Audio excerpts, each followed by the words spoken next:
आभाळानं बोलाविली, ओढ रक्ताला लागली, काळजाच्या पणतीत प्राण ज्योत शाहरली, काळजाच्या पणतीत प्राण ज्योत शाहरली.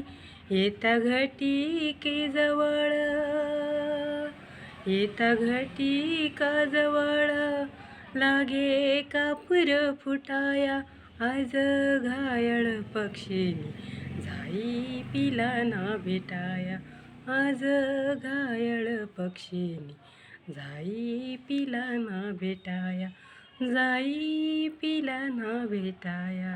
माया मंदिर हलले, लागे कळस फुटाया, माया मंदिर हलले, लागे कळस फुटाया, आज घायल पक्षीनी जाई पिलाना भेटाया, आज घायल पक्षीनी जाई पिलाना भेटाया.